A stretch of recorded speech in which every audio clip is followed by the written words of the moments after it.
L'émission Racaille va poursuivre ce chemin de la route avec une vingtaine d'artistes exposés au Palais de la Porte Dorée, des gens qui ont fui leur pays pour diverses raisons politiques, etc., ou qui donnaient des boutons aux dirigeants de leur pays. Ils sont installés à Paris, comme un peu... non, différemment, c'est plus politique là que d'être attiré par la ville lumière, comme l'étaient les Montparnasse, etc. Et donc, le Palais de la Porte Dorée les expose, et c'est un beau parcours que nous avons effectué, ma camarade et moi, et dont ma camarade va vous narrer l'histoire. Ouais, alors c'est une exposition qui s'appelle Paris et nulle part ailleurs, donc 1945-1972, et donc il y a une centaine d'œuvres autour de 24 artistes, donc effectivement, qui se sont installés quand même durablement à Paris, et c'est un peu un second flux migratoire après ces artistes qu'on avait appelé l'école de Paris, donc la première école de Paris, si on veut, qui étaient eux, la plupart des artistes juifs d'Europe centrale qui avaient fui leur pays et qui s'étaient installés dans la capitale. Donc tous ces jeunes peintres et sculpteurs, ils vont venir non seulement d'Europe, mais aussi des États-Unis, d'Amérique latine, du Maghreb, du Moyen-Orient, d'Extrême-Orient. Et comme tu le disais, il y a plusieurs motivations. Il y a soit un exil politique, ou il y a simplement une formation artistique, parce que il y a une ouverture sur l'étranger avec l'obtention de bourses qui leur permet de s'installer à Paris. Donc la fin des années 50, justement, voit cette génération d'artistes, et c'est une remarquable diversité qu'il va y avoir dans la vie artistique parisienne, qui a été longtemps sous-estimée par les historiens d'art hors de France, peut-être parce qu'effectivement c'est le moment où en fait c'est les États-Unis qui vont devenir la référence artistique. On avait expliqué un petit peu comment tout ça avait été un peu monté par la CIA, et qu'il fallait que Paris ne soit plus la capitale de l'art. Mais les États-Unis. Donc justement, et ça avait été marqué principalement par la victoire de Robert Rauschenberg au Grand Prix de la Biennale de Venise en 64. Qui avait été complètement trafiqué, quoi. Et Paris reste quand même pour tous ces artistes qui sont venus, justement, un point d'attache et qui va leur permettre donc de travailler. Donc cette exposition, il y a 4 grands thèmes. Le premier thème, c'est l'exil. Donc on va voir que c'est plus un exil politique. Après, il y a une partie qui s'appelle hybridation, où là, les artistes viennent se former en mêlant leur culture d'origine et celle de leur pays d'accueil. Et ensuite, on a l'opacité du monde et le langage universel. Et là, on va plus aller vers comment on réagit à ce monde, comment on crée, comment on traduit, et jusqu'à la création, un peu jusqu'à l'art cinétique qu'on voit en fin d'exposition, quoi, qui est à la fin des années 60 avec cette nouvelle pratique artistique.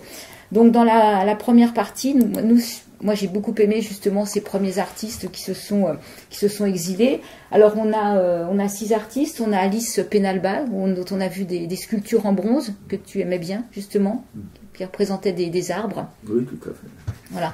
Donc Alice Penalba, elle s'est pas exilée politiquement. En fait, elle est argentine, et elle changeait de lieu. En fait, elle suivait les mutations de son père qui était cheminot, et donc elle a fui plutôt une histoire familiale douloureuse. Donc elle est partie étudier la peinture aux Beaux-Arts de Buenos Aires, et elle ne termine ses études que 10 ans plus tard parce qu'elle manquait d'argent, et en 48, elle a une bourse du gouvernement français qui va lui permettre de compléter sa formation à Paris.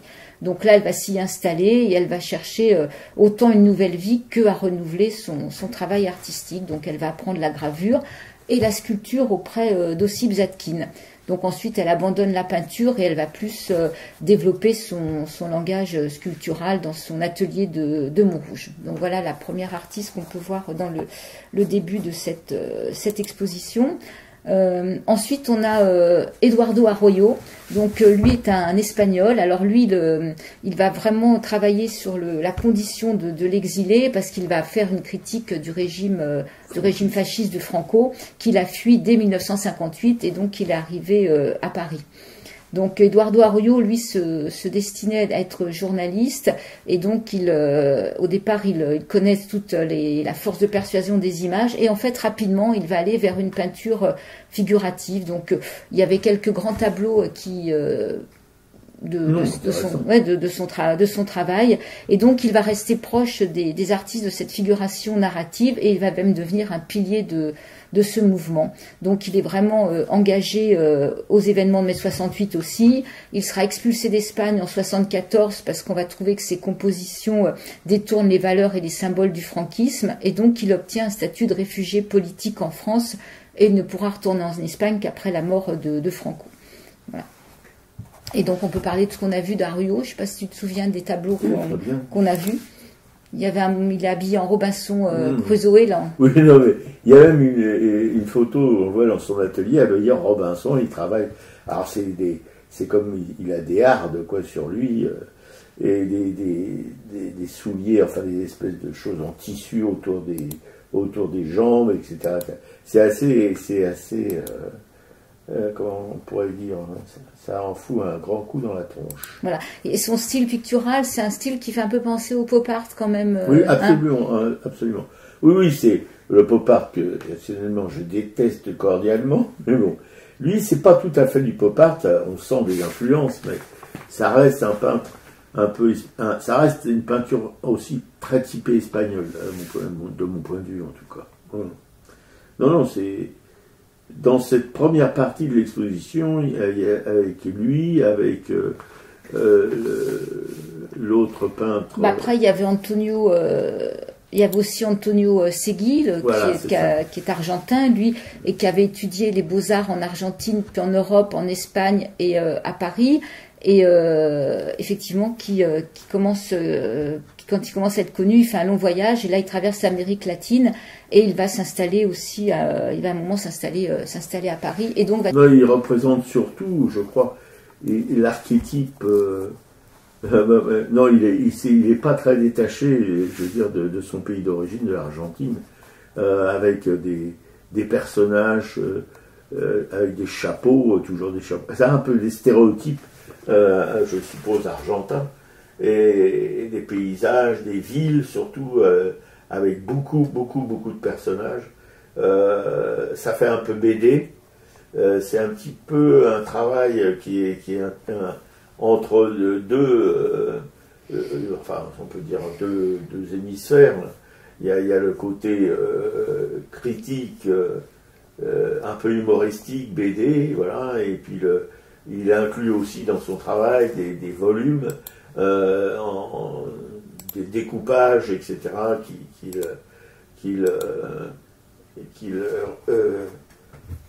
qui entrent dans ses compositions picturales, quoi. C'est vraiment, bon, on ne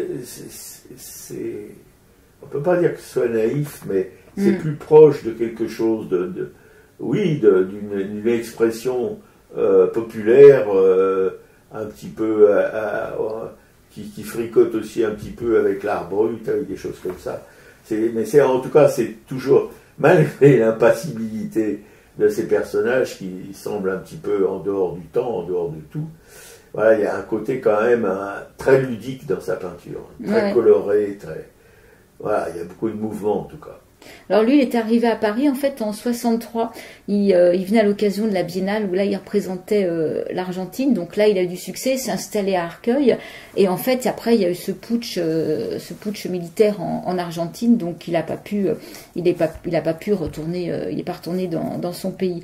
Et donc là, il y a un grand tableau justement qui s'appelle "À vous de faire l'histoire", où il y a il y a plein de petites cases et il y a des parties magnétiques où on peut justement déplacer un chapeau, quelques objets, des bottes, enfin voilà, on peut soi-même réaliser un peu ce qu'on a envie de créer, quoi. Oui, mais ça c'est assez récent, à cette époque-là, c'est assez révolutionnaire ce genre d'œuvre, quoi, qui se prend pas vraiment au sérieux en plus. C'est pas le pontife, quoi. C'est un petit peu comme un gamin qui fait des blagues, quoi, voilà, mais graphique évidemment.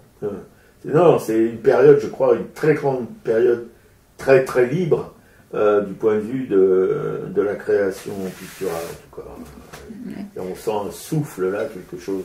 Oui, c'est comme le disait ma camarade, c'est pas les Montparnasse, c'est quand même, mais malgré que ça soit pas les Montparnasse, parce que les Montparnasse, il y en a plus, mais ils ont cet esprit-là plus politique, Montardo, quand même. Ouais, beaucoup plus politique. Ouais. C'est ce qui fait leur différence.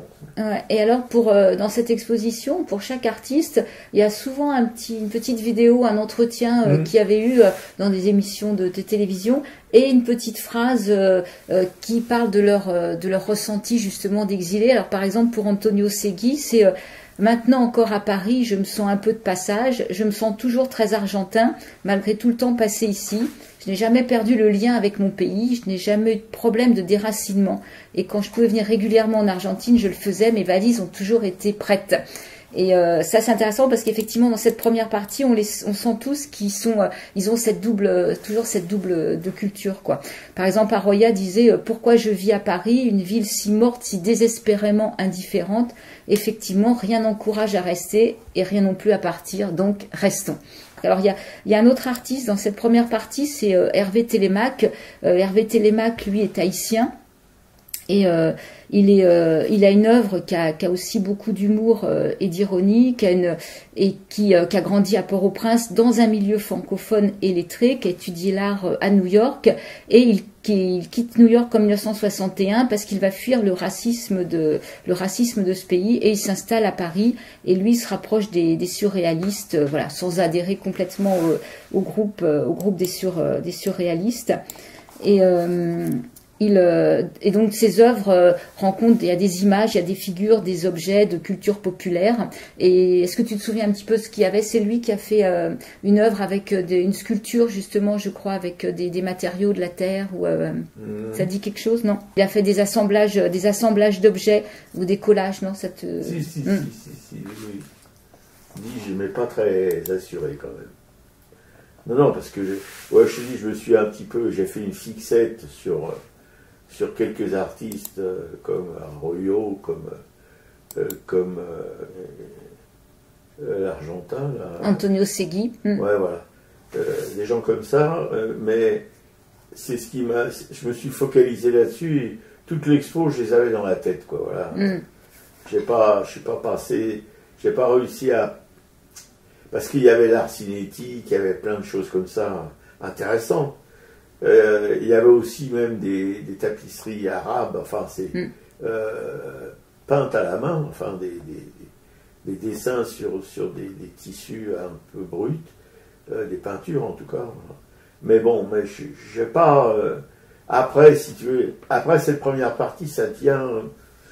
C'est moins fort, quoi, je trouve. Alors lui, Hervé Télémaque, c'est pareil, il dit je suis un peu haïtien, un peu américain, un peu français. Voilà, il a aussi toutes ces cultures-là.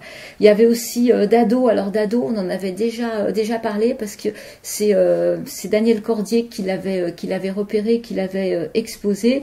Donc lui, il vient du Monténégro et il est né en 1933.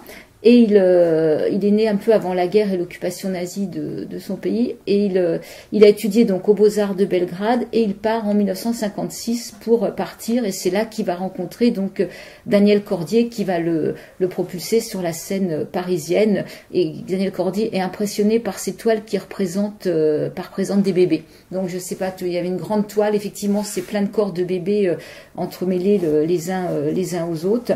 Donc voilà, Dado a travaillé. Après, il a fait de la gravure, il a fait du collage, de la sculpture, et il s'est installé à Hérouval avec une artiste cubaine, et ils ont eu leur atelier là-bas, quoi. Et lui disait j'étais plus nostalgique quand j'étais jeune, trop attaché au Monténégro. Avec le temps, je suis devenue bicéphale, j'ai deux têtes, l'une monténégrine, l'autre soi-disant occidentale.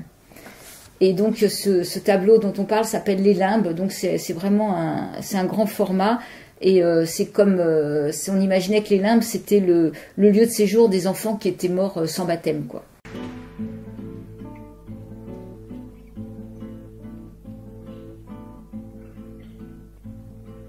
La Vicisseta em parlava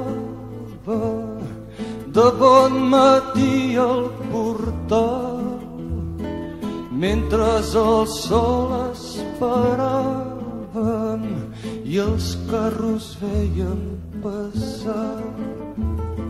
Siset, que no veus l'estaca on estem tots lligats, si no podem desfer-nos-en, mai no podrem caminar.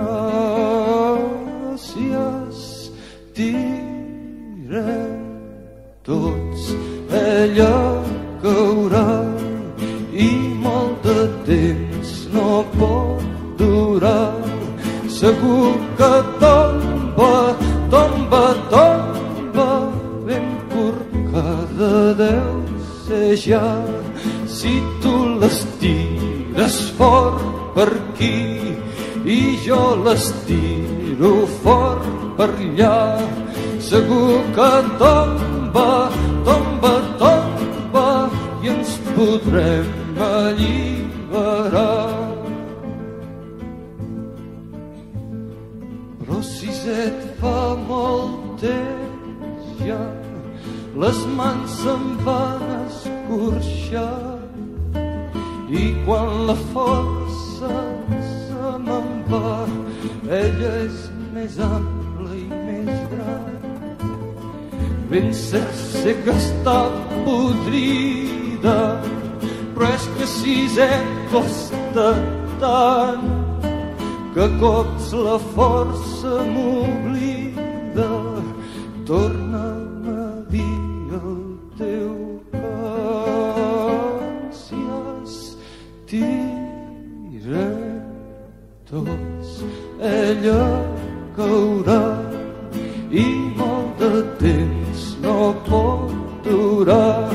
Segur que tomba, tomba, tomba, ben corcada deu ser ja. Si tu l'estires fort per aquí i jo l'estiro fort per allà, segur que tomba, tomba, tomba i ens podrem alliberar. C'était l'Estaca, interprété par Louis Liac. Alors la deuxième partie de cette exposition s'appelle Hybridation. Alors pourquoi hybridation? C'est justement comment ces artistes étrangers ont pu mêler leur culture d'origine avec ce qu'ils sont venus trouver et chercher à Paris, comment ils se sont imprégnés des chefs-d'œuvre historiques, comment ils sont allés dans les musées, comment ils ont travaillé avec leur culture d'origine. Donc on va parler, il y avait Wilfredo Lam, il y a eu Zhao Wuki, il y a eu Ahmed Cherkaoui, il y a Maria Elena Vieira da Silva, il y a Johan Mitchell et Shafik Aboud. Voilà, ce sont les 6 artistes qui font partie de cette seconde partie de l'exposition. Alors il y en a certains on les a tous découverts avec quelques coups de cœur. Par exemple, toi tu aimes bien Ahmed Cherkaoui. Si Dieu, là, je redécouvre évidemment sur le net là, son travail. C'est vraiment un des moyens, enfin une expression vraiment forte, quoi. C'est de toute cette exposition, je crois que c'est l'artiste qui a un travail puissant, qui est très marqué par l'iconographie du Maghreb, quoi. Alors lui, il est marocain, il est né en 1934, il a grandi dans une ville du Moyen Atlas marocain, il a suivi des études secondaires à Casablanca et au moment de l'indépendance de son pays, il a cherché à s'émanciper donc de cette tutelle artistique qu'on pourrait dire coloniale. Et ensuite, il a approfondi ses connaissances. Il s'est inscrit à l'école des métiers d'art de Paris, quoi. Donc, il est venu travailler à Paris. Il a d'abord travaillé dans la publicité chez Pathé Marconi. Il faisait des pochettes de disques au département de musique orientale. Et après, il s'est orienté vers l'illustration. Donc, il a cette double culture, hein, qui est berbère par sa mère, arabo-musulmane par son père. Et donc, arrive cette œuvre, effectivement, qu'on trouve assez puissante, qui est quand même un peu géométrique, avec des couleurs, des contrastes colorés. Enfin. Et au musée de la Porte Dorée, il y avait des espèces de tissus peints, dans son style, quoi, évidemment. Et j'ai trouvé que c'était très beau. Voilà. C'était assez presque primitif, mais très très beau, plastiquement. Alors lui, ce qu'il dit, voilà, c'est dans les petites phrases qui étaient inscrites pour chaque artiste: je suis un peintre marocain et l'art arabo-berbère, l'art marocain dont je suis imprégné, qui m'a évidemment marqué, a toujours exprimé le monde par des abstractions, des signes abstraits. Alors moi, j'ai bien aimé aussi Maria Helena da Silva. Maria Helena Vieira da Silva pour alors elle est portugaise, hein. Elle a grandi donc à Lisbonne, elle s'est formée à la peinture, à la sculpture, au dessin anatomique et elle est partie à Paris en 1928. Elle est née en 1908, donc elle avait une vingtaine d'années, elle a suivi des cours dans des bonnes académies et rapidement elle a fait une peinture abstraite où elle s'inspire justement de l'architecture des villes, des bibliothèques, des théâtres qui la fascinent. Et là, il y a quelques œuvres d'elle, il y a une vue de Lisbonne qui est presque figurative, et il y a un tableau que j'aime beaucoup qui est Paris en lumière la nuit, avec un fond bleu où on voit justement tout un tas de petits carrés, de cubes colorés qui peuvent être toutes ces lumières de la ville. Et elle va dire, en 1928, je suis venue à Paris uniquement pour étudier la peinture. Je voulais embrasser très sérieusement le métier de peintre. Je pensais rester 1 an ou 2 à Paris, et enfin, j'y suis restée tout le temps. Oui, ça a été une peintre très très célèbre. Sur la fin de sa vie, quand on parlait d'elle, c'était pas pour rigoler. Voilà. Alors il y avait aussi donc Wilfredo Lam, qui lui est cubain, qui a un travail qui a été un peu inspiré par le cubisme, qui a rencontré Picasso, et donc qui a un peu une influence. Ça l'a un peu abîmé. Voilà, ça a peut-être un peu abîmé. Il avait une mère afro-cubaine, un père qui était chinois. Il a été formé à La Havane, puis en Espagne. Donc lui est arrivé, il est né en 1902, il est arrivé une première fois à Paris en 1938. Il a fui la guerre civile espagnole. C'est là qu'il rencontre après Pablo Picasso.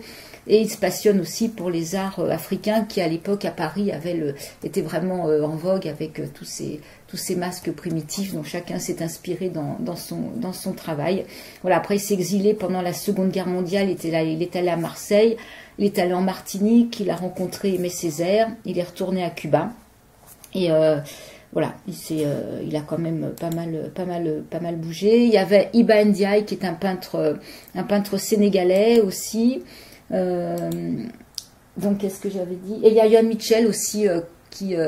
Oui, bon, la peinture qu'on a vue d'elle, c'était peut-être pas sa meilleure. C'était un grand tableau, voilà, un triptyque, hein, je crois. C'était vraiment une grande œuvre, oui. Alors. Voilà, alors effectivement, Yohan Mitchell, elle est née en 1925 à Chicago, et donc elle a un travail qui est vraiment qui est abstrait aussi, et donc rapidement elle a été initiée à l'art européen quand elle était à Chicago. Elle fait de la peinture comme de la peinture de paysage, et elle arrive en France grâce à une bourse, et elle dit que le Paris dont elle rêvait l'a déçue, un Paris marqué par la guerre, mais qui va quand même lui inspirer son travail. Elle va retourner à New York, en fait elle va faire beaucoup d'aller-retour entre Paris et New York, et elle va quand même après s'installer à Véteuil, un village où avait vécu Claude Monet. Et oui, il y a une petite vidéo, on la voit qui parle de son travail, on la voit dans son atelier. On peut rappeler qu'elle était la compagne de Riopelle pendant longtemps, et que c'était une relation assez tumultueuse entre les deux, quoi. Et voilà ce qu'elle dit: pour la France, je suis américaine, gestuelle, lyrique, en plus, ce qui est très péjoratif. Aux USA, je suis Frenchy, car je fais du décoratif coloré. Ce n'est pas mieux, et le pire, c'est que je suis une fille, une femme, une femelle. Donc il y avait le peintre Iba Ndiaye aussi dans cette partie d'expression, lui qui est un peintre sénégalais né en 1928, et il arrive en France, donc il a une vingtaine d'années aussi, en 48, il veut devenir artiste, et il va fréquenter les ateliers de Montparnasse, comme celui d'Ossip Zadkine. Voilà, donc là, il va travailler un peu la sculpture, et ensuite, il va se nourrir aussi de toute cette pensée anticolonialiste, la pensée de Léopold Sédar Senghor sur la négritude, et il va travailler l'huile. Et donc, le tableau là qu'on va pouvoir voir, c'est tout un travail de visage, en fait, qui font un peu penser à la mythologie un peu africaine, au visage des anciens. Je ne sais pas si tu te souviens un petit peu de ce qu'on a vu. Ouais, tout à fait. Il va aussi s'installer à Paris, donc après définitivement à partir de 1967, il va s'installer même à La Ruche, dans cette cité d'artistes qui est près de Montparnasse, et c'est là qu'il réalise cette série qu'on voit exposée qui s'appelle Rambe. Et voilà ce que lui dit sur prenez garde à ceux qui exigent de vous d'être africain avant d'être peintre ou sculpteur, à ceux qui, au nom d'une authenticité qui reste à définir, continue à vouloir nous conserver dans un jardin exotique. Oui. Et ça, je trouve que c'est pas mal. L'esprit colonial. Exactement. Et donc, dans cette partie, Zhao Wuqi, ce peintre chinois né en 1920, alors lui, il vient d'une famille aisée, de lettrés, et il a appris en Chine donc l'art de la calligraphie et la peinture à l'huile, et il arrive à Paris en 1948. Il va se lier ensuite d'amitié avec le poète Henri Michaud, puis les artistes de l'école de Paris, donc Maria Elena Vera Silva, Jean-Paul Reupel, Hans Hartung, Pierre Soulages, Alfred Manessier. Et d'ailleurs, dans cette exposition, il y a pas mal aussi de photographies noir et blanc où on voit qu'ils se retrouvent régulièrement ensemble pour voilà, dans des bistrots ou dans avec des galeristes en fait. Et l'œuvre qu'il y a de Zhao Wuqi qui est exposée s'appelle En mémoire de mai. Moi j'ai beaucoup aimé, c'est un tableau, un grand format, mais c'était sa compagne, donc c'est un tableau son épouse est décédée en 1972 et donc il y a un fond très coloré orange avec effectivement des taches brunes, noires, et je trouve que là on sent bien effectivement peut-être ce mélange de sa culture chinoise et de l'art plus moderne en fait qu'il peut pratiquer quoi.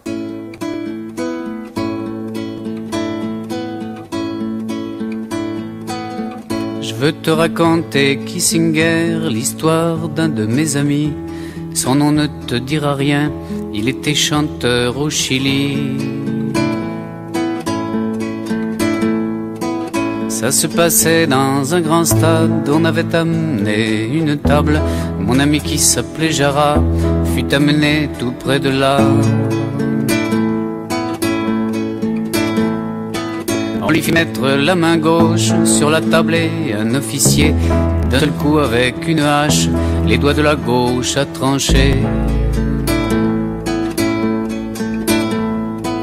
D'un autre coup il sectionna les doigts de la dextre et Jara tomba, tout son sang giclait, 6000 prisonniers criaient. L'officier déposa la hache, il s'appelait peut-être Kissinger, il piétina Victor Jara, chante dit-il, tu es moins fier. Levant ses mains vides des doigts qui pinçaient hier la guitare, Jara se releva doucement, faisons plaisir au commandant. Il entonna l'hymne de l'unité populaire, repris par les 6000 voix des prisonniers de cet enfer. Une rafale de mitraillettes abattit alors mon ami. Celui qui a pointé son arme s'appelait peut-être Kissinger. Cette histoire que j'ai racontée, Kissinger ne se passait pas en 42, mais hier, en septembre 73.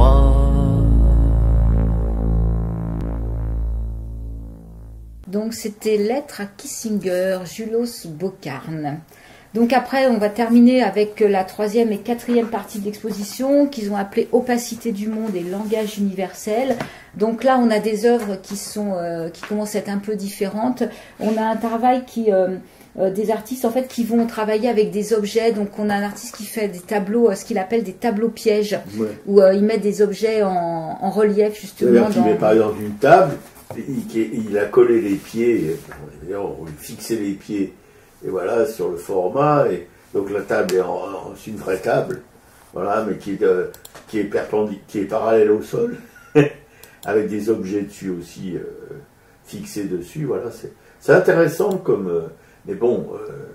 Ouais, ça c'était pas mal. C'est une trouvaille, comme moi je dis que c'est une trouvaille. Bon. Ouais, non, mais ça, ces tableaux pièges, moi j'ai bien aimé, effectivement, avec des objets de son quotidien, quoi. Et donc ces artistes, oui, vont faire donc des œuvres un peu différentes, avec aussi comme tu parlais tout à l'heure, des œuvres, une femme qui fait des œuvres de couture, qui travaille avec une aiguille.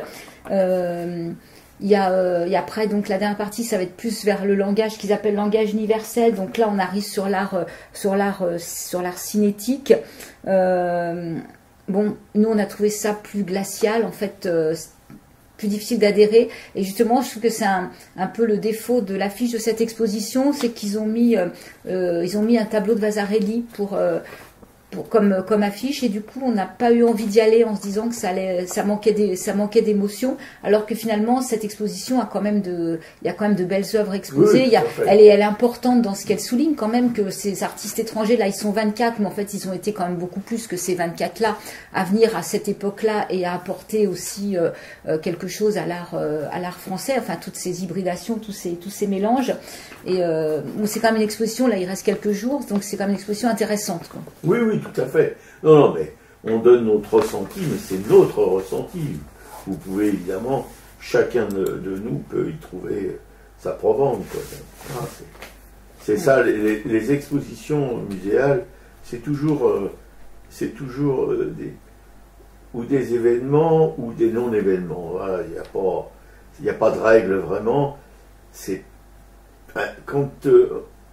une expo propose une œuvre, bon, c'est déjà difficile, mais quand c'est aussi disparate, même si évidemment il y a un parcours, ça a été pensé, il y a eu un commissaire d'exposition qui a fait son boulot correctement, mais c'est quand même plus difficile de s'investir dedans, quoi, parce que c'est trop, il y a parfois trop d'écart dans les œuvres présentées, il n'y a pas forcément une continuité, un lien, etc. C'est un peu difficile quand même.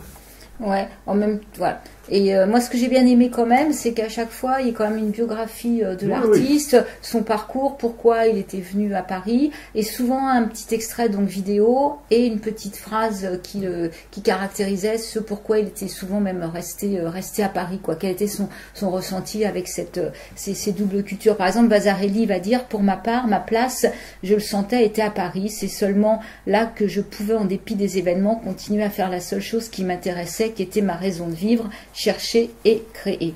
Donc on va voir dans ces artistes de dernière exposition. Donc nous, c'est des noms qu'on connaît un petit peu moins. Il y a Eero, lui qui est islandais, il y a Roberto Matta, Daniel Spoeri, il y a donc Victor Vasarely, Vera Molnar, Gio Leparc. Enfin voilà, nous on les connaît. Oh, Vasarely, moi je l'ai bien fréquenté, puisque j'ai habité un moment à Gordes, il avait son musée, le château de Gordes qu'il avait loué pour y installer ses œuvres, voilà, avant d'aller à Aix. Et donc j'ai quand même été assez souvent, parce qu'il n'y avait pas que sa peinture, celle qui l'a fait connaître, il y avait il montrait tout son travail, parce qu'il était publicitaire aussi, il était graphiste, etc. Et donc on voit toute la progression de son travail qui l'a amené à faire cette peinture cinétique, quoi. Mais ça n'a pas été toute sa vie quand même. Ouais, et en fait, lui, il a travaillé avec Denise René, il s'est installé à Paris en 1930. Donc après, à la fin, ça se termine par une carte du monde, effectivement, où on voit les lieux d'où sont arrivés tous ces artistes. Non, il faut y aller. Vite, parce que ça se termine le 22, donc on s'y est pris un peu tard, mais c'est à cause de leur affiche qui nous donnait pas envie d'y aller. Gracias a la vida que me ha dado tanto, me dio dos luceros que cuando los abro perfecto distingo lo negro del blanco. En el alto cielo su fondo estrellado y en las multitudes al hombre que yo amo.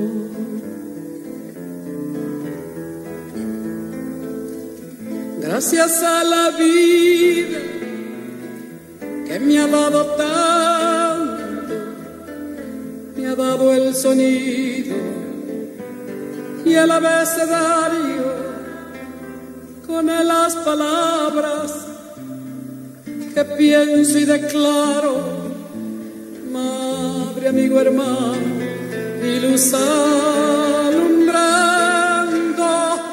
la ruta del alma del que estoy amando.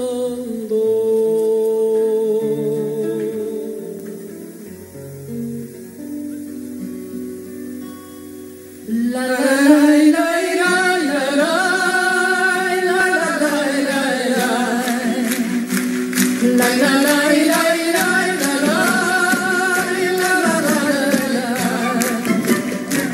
Gracias a la vida que me ha dado tanto, me ha dado el oído y en todo su ancho, rama, noche y días, ríos y canarios, martillos, urbinas, ladridos, chubascos y la voz tan tierna de mi bien amado.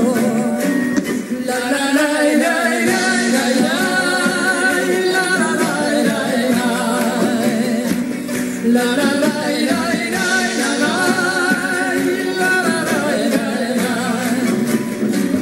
Gracias a la vida que me ha dado tanto, me ha dado la marcha de mis pies cansados, caballos anduve, ciudades y charcos, valles y desiertos, montañas y llanos, y la casa tuya, tu calle y tu patio.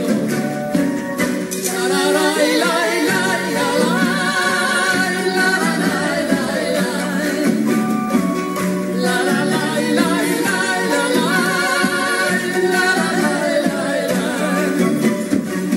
Gracias a la vida que me ha dado tanto, me ha dado la risa y me ha dado el llanto, así yo distingo dicha de quebranto, los dos materiales que forman mi canto, y un canto de ustedes que es mi propio canto. La la la la la la la la la la la.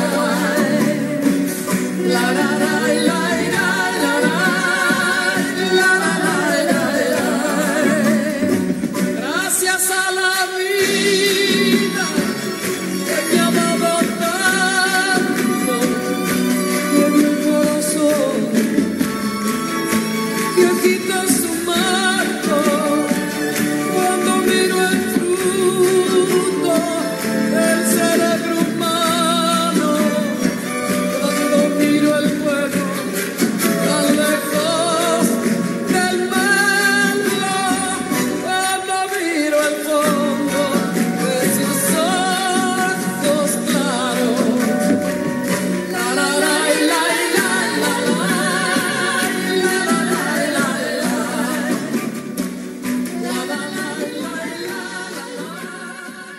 Gracias la vida, interprété par Mercedes Sosa et John Baez. Les expos, Robert, à toi. André Van Baez, peintre, graveur, illustrateur au Petit Palais, jusqu'au 5 février. Kokoschka au MAM, au 17 février. Fuseli, musée Jacques Vabre-André, 23 janvier. Walter Sicker au Petit Palais jusqu'au 29 janvier. Les ateliers de Juliette Planck, c'est toute l'année.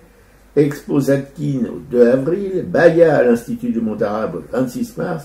Parisienne citoyenne à Carnavalet, 29 janvier. Fernand d'Olivier à Montmartre, 19 février. Voilà, Fernand d'Olivier qu'on a découverte ce matin et dont ce sera le sujet de notre prochaine émission. Alors, ma camarade, toujours sur un livre formidable qui s'appelle Mordaka. Alors, Morbaka, j'en avais déjà un petit peu parlé. C'est en écoutant un podcast sur la vie de Selma Lagerlöf, qui est plus connue pour les contes de Nils Orgelson à travers la Suède, justement. Et parce que Selma Lagerlöf a été le premier prix Nobel de littérature, donc c'était important de le souligner. Elle est ressortie quand on a parlé du prix Nobel de littérature attribué à Annie Ernaux. Et donc, elle a écrit un livre qui raconte ses souvenirs d'enfance qui s'appelle Morbaka. Et que ma copine Lolo, naturellement, qui a toujours des trésors chez elle, avait dans ses réserves. Donc, je suis en train de le terminer. Bon, c'est un petit peu vieilli, mais il faut sauter. Quand ça me saoule, je saute certains chapitres qui sont un peu lourds. Mais sinon, elle, ses souvenirs propres de son enfance, de sa vie à Morbaka, de son environnement, des gens avec qui elle était, ça, c'est plutôt sympa. C'est Morbaka. Morbaka, c'était le lieu de son enfance en Suède. Un drôle de nom. Bon, Radio Souplant de la station de Rapin, 100 fois, sans loi et sans courbette, qui émet depuis un garni et diffuse sur internet à racaille.fr. On salue nos potes, nos amanches, Claude et André de la Nation, Claude et William, nos potes de Brest. Ouais, on les adore. Ça me fait toujours marrer. Jean-Paul Souvrat, un grand peintre de Schnorr, de Coup de Kerbranche, dans la banlieue de Dunkerque. Claudine, une pote à ma pote, Piquet Piou. Corinne, une tapissière de génie. Frédéric, pote de Lille, qui est pote avec Corinne. Juliette Planck, une graveuse émérite en relégation à Rochefort-sur-Mer. Marie-Christine Béguet en relégation en Cévennes à Saint-Hippolyte. À Saint-Hippolyte du Fort. Saint-Hippolyte du Fort. Et qui va revenir d'Islande après une résidence d'1 mois en Islande. Ouais, voilà. Elle a été voir ses potes les ours. Je suis pressée d'avoir des nouvelles quand même. Ouais. Clément, un graveur fou qui grave sur tout ce qui bouge. Agnès Dubart, une graveuse aussi en relégation en Bretagne Sud. Thierry Morciot, un graveur belge de génie. Alice Amoroso, une très jeune graveuse qui fait du boulot magnifique. Raoul Villoula, graveur aussi qui fait un boulot magnifique. Colette, Jacqueline et Nicole, 3 femmes d'artistes. Liliane et Laurence, 2 écrivaines, il n'en reste plus qu'une, c'est Laurence. Voilà, qui écrit des polars parisiens, et qui signent leur œuvre sur Claude Isner. Et puis aussi un souvenir à Bernard, le compagnon de Laurence, qui a pris la route. Geneviève, notre sorcière bien-aimée, il paraît que ça va mieux. Marie-Christine et Christophe, des militants chez Militants Québec. Cécile, tu la sens, ma 5e puissance, mais oui, ma Cécile, on la sent et on t'aime. La Rue Surveillante qui anime 2 émissions sur une radio omni, une pour les enfants, une pour les grands enfants, une pour les petits enfants, une pour les grands enfants. Isabelle Roubaille, une peintre, nous avons approché l'œuvre dans la librairie L'Empreinte à Bourg-en-Marlotte, une librairie tenue par Florence Quenu. Dominique Paula d'Ardouin, une galériste qu'on adorait, qui a hélas aujourd'hui disparu, mais pas son souvenir. Marie-Pierre, une collectionneuse qui est toujours là, et tant mieux. Marie Degnaud, une galériste qui a la galerie Kaléidoscope, voilà, qu'on aime bien fréquenter quand il y a des expos. Antoine Manoury des Champignons, un petit trio de musicos pas triste du tout. La galerie Karobedou de Bourg-en-Marlotte. Anna Sinoratska, une peintre polonaise fabuleuse. Karine Ouzette et tous ceux qui n'y sont pas du monde minus du monde. Un petit peu, là je tombe. L'émission est à l'écoute sur notre blog caracal.fr et tout de suite on se finit avec Faux Vitamin. Salut à tous.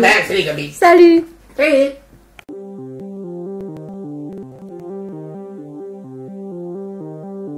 Malgré l'écran suet une néant, c'est pour mieux nous manger enfants et les silences et les boucans, faut vivre.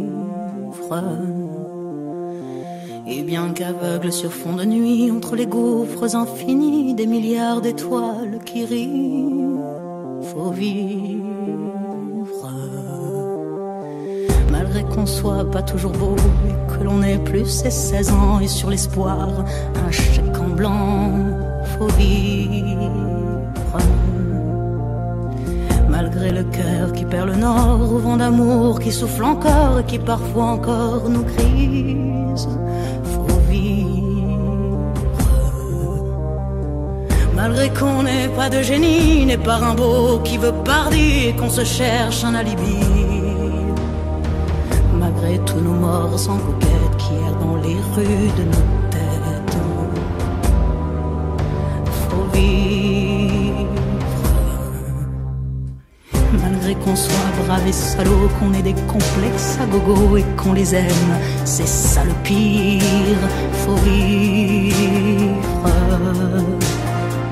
Malgré l'idéal jeune temps qui s'est usé au nerf du temps et par d'autres pris en chantant, faut vivre. Malgré qu'en se tournant vers le passé, on est effrayé de s'avouer qu'on a tout de même un peu changé, faut vivre. Malgré que l'on soit de passage, qu'on vive en fou, qu'on vive en sage, tout finira dans un naufrage, faut vivre. Malgré qu'au ciel de nos poitrines, on nous sentinelles endormies, dans un bruit d'usine gémit, le cœur aveugle qui funambule sur le fil du présent qui fuit, faut vivre. Malgré qu'on noue un enfant mort, si peu parfois remue encore comme un vieux rêve qui agonise, faut vivre. Malgré qu'on soit dans l'engrenage des notaires et des héritages où le cœur s'écore et s'enlise, faut vivre. Malgré qu'on fasse de l'humour noir sur l'amour qui nous en fera voir jusqu'à ce qu'ils nous disent au revoir, faut vivre. Malgré qu'à tous les horizons, comme un point d'interrogation, la mort nous regarde d'un œil ivre, faut vivre.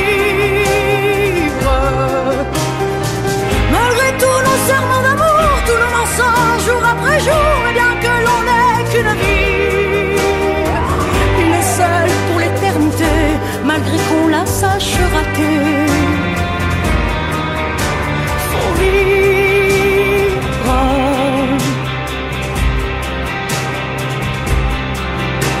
Faut vivre.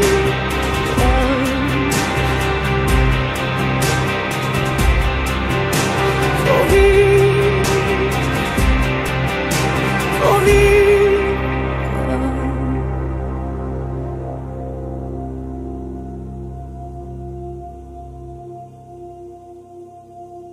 Faut vivre.